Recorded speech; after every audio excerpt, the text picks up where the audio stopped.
And I remember looking up at the blue sky, and it was like this most vivid blue, like the brightest, deepest colors.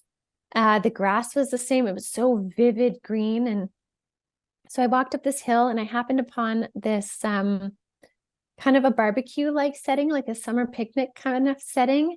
And it was this beautiful soul reunion, and all of these souls that I'd known in this lifetime and past lifetimes they were all stepping forward and greeting me as I got there. And I remember thinking like, oh my gosh, some of these souls I haven't seen since lifetimes before, like not even ones from this lifetime. And I had enough time to sit with all of them for as long as I wanted. Time was not an issue on the other side. And Spirit has always told me that. They're like, there is no time here. But we like to follow a linear time. But I had the opportunity to sit and just reconnect with these souls that I knew.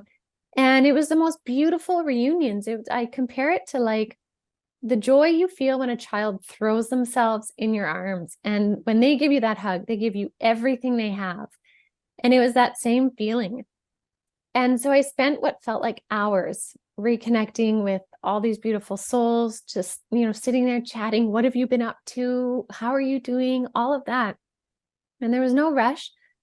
And then at one point, my grandmother, like after what felt like literally hours, like a whole day, my grandmother took me to this next place. And I call it the room of the blueprints. It was this white room with this giant white boardroom table in the middle.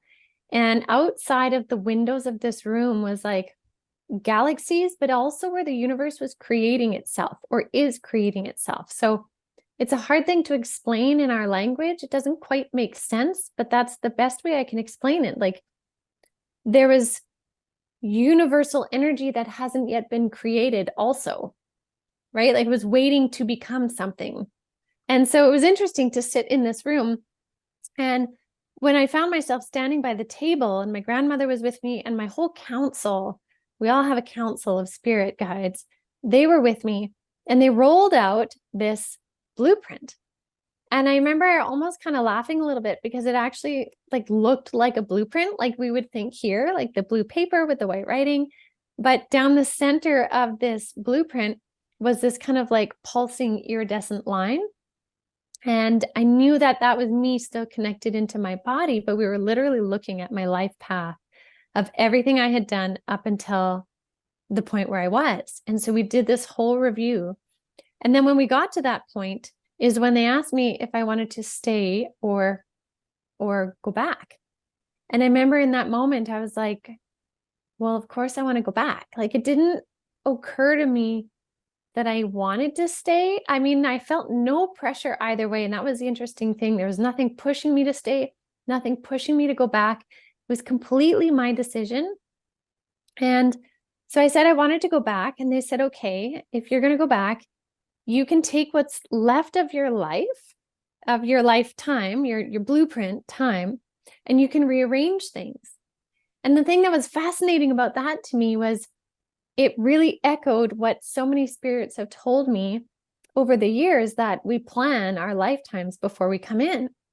And I had always been shown it was like a weaving of a tapestry of your life, of fate and destiny and things like that. But I was experiencing it like a blueprint, and it was very simple. It was like I could see different sort of like, they almost looked like fuses in a fuse box.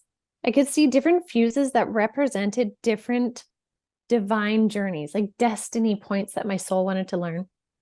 And I had the opportunity to review them and change out what I wanted, as much as we would like change our filing system or something like that. Like I could just change it. And so I remember taking the first fuse out, and I remember saying to them, like, the first fuse was chronic illness, because I'd often had chronic illness growing up. And so it became kind of a part of my identity. And I remember pulling out this fuse and being like, are you serious? I can do this. Like I can literally pick it up, put it down and put in another. And they're like, yes. And so I remember I did that and I put in another one. And I remember kind of thinking like, okay, we'll see, because I know what it's been like on the other side there. Like I'm always the one that gets sick first or gets this or that. Anyway, so I put it back in, and then I went and I changed a couple more. And they said, you won't remember what the others are, except for the first one. You'll go back remembering the first one you changed. And I really think that was so that I would have my own proof to kind of fall into faith again, right? Of the unknown or what I wouldn't remember. So anyways, I changed a bunch. And when I was done, they said one more time, are you sure you want to stay?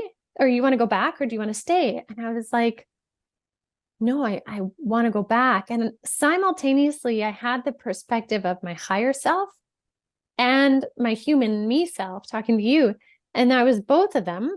And it wasn't weird to see the two different perspectives, but I got to see how much my higher self and all of our higher selves absolutely love and honor the human experience. And it was a really neat perspective, because sometimes we're milling around here in human life thinking like, what the heck am I doing? This is useless, right? What is my purpose? I have no purpose. And when I saw how much my higher self valued everything that I'd done and how powerful that was and impactful, I was also like, well, sure, I want to go back for my family and my kids. But seeing that perspective, I saw how valuable a human life is, no matter what, how incredibly valuable it is.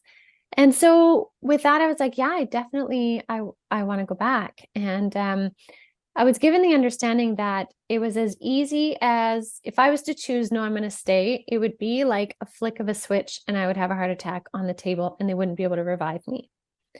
And so I was like, nope, I'm ready to go back. And so this next part all happened within a span of seconds, where I said I was going to go back.